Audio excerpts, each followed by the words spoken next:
Hey guys, I'm Patrick and this is Bikes on a Budget, channel where I teach you some cost-effective ways to get the most out of your riding without breaking the bank. Now, first thing I'm going to talk to you today about is a way to improve your riding without having to fork out hundreds of dollars at a time on a riding coach at a track. All right, the way to do that, buy yourself a GoPro. Now, it's not going to be as good. All right, watching GoPro footage is never going to be as good as the feedback that you're going to get from the guys down at, say, California Superbike School down Phillip Island. But that's $600 a day. All right.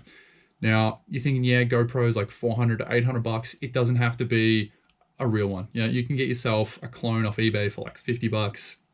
I picked up this thing for, I think, maybe less than that. Now, it says 4K. It isn't.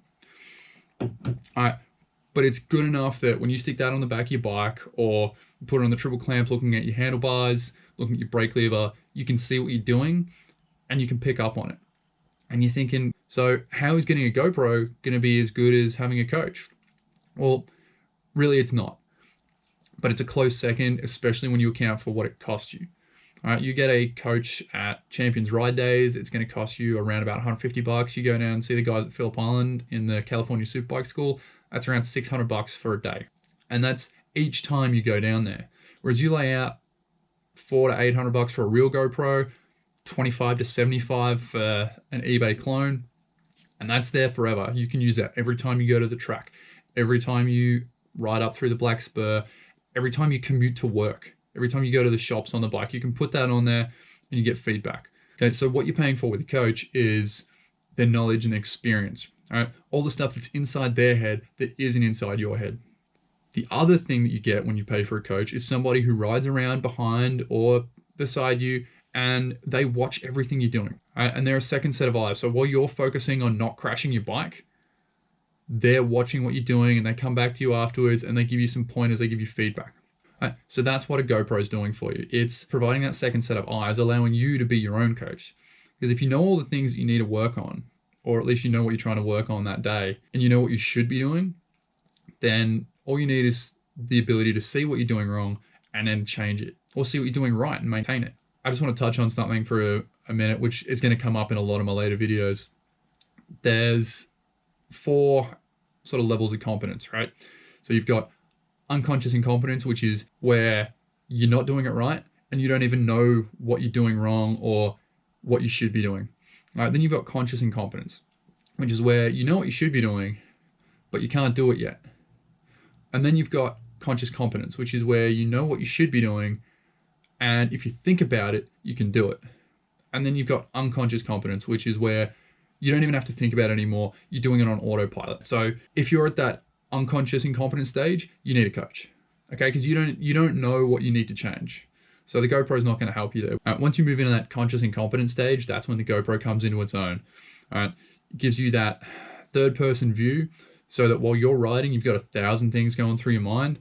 It's just watching. You can get back after you finish your session or after you finish your ride, when you stop for a coffee break if you're going up through the hills, and you can look at it and see what you're doing, see what you're doing wrong, what you're doing right, because it might have felt right. It might have felt like you were getting your ass all the way off the seat. And then you look at the footage and you realize you're barely moving it over at all. And you've got so much further to go. Okay, or you might find out that, yeah, you're getting your ass off, but your shoulders are still above the handlebars and you're not leaning the whole way in. Okay, technique and that we'll cover in another video. But for now, we're just looking at benefits of a GoPro. Once you move from conscious incompetence to conscious competence, it's still valuable because it allows you to confirm the things you're doing right. All right, and then when you start working on something else, and I'll cover how much you should work on and the types of things you should work on together and that sort of stuff in another video. But once you start working on something else, you might not, if you're at conscious competence, you're not doing that thing you've just worked out without thinking. So when you start working on something else, that can cause you to screw up the thing you've just finished working on. All right, so for example, I might have got my ass in the right position now and I'm trying to work on throttle control, and all of a sudden I'm not moving my ass enough because I'm thinking too much about my hands. So the GoPro allows you to realize, all right, I'm focusing too much on the new thing. I need to take a step back and get my ass on the right part of the seat. All right, and then once you move into that unconscious competence, it's still valuable to have there because through habit, you can start doing things weird. If you take a while between rides, you might forget to do something. But it's still good to just confirm that you are doing those things right. All right, with that said, we're going to jump back into that lap that you just saw the start of, and we're going to break down a lot of the things that I'm doing there. Hopefully you guys can get something out of it and learn something. So my arse is moving around a fair bit there. Should have been one smooth movement from the right to the left, but I didn't land in the exact spot I wanted to for the next corner, so I set myself up for the ideal rep for that corner. Coming out of that corner, you see I get back on the bike and then open the throttle up as I stand it up. What I should have done is let the bike stand up, get on the throttle, and then pull myself back onto the bike. Coming up here, you're not allowed to overtake on the inside of a corner in the bottom two groups, so I had to get to the corner before this guy, harder than I wanted to, closer to the inside than I wanted to, so you see that it screws me up on the way through the corner. Throttle control is pretty rubbish.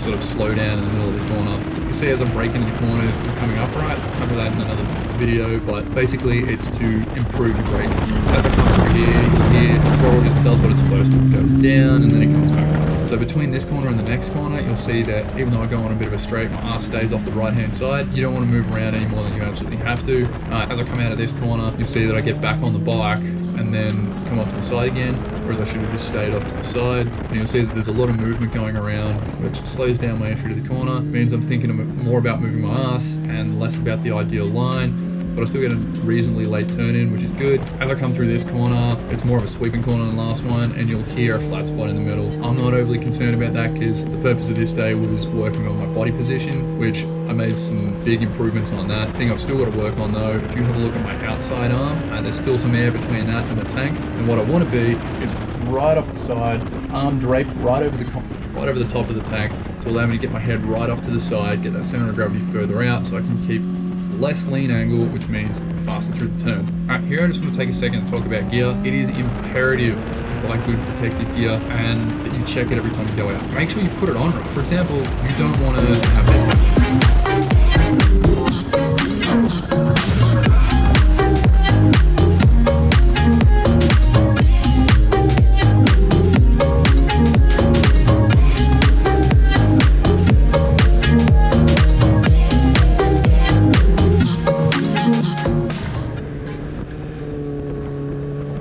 Hey guys, thanks for watching. Hope you like what you saw.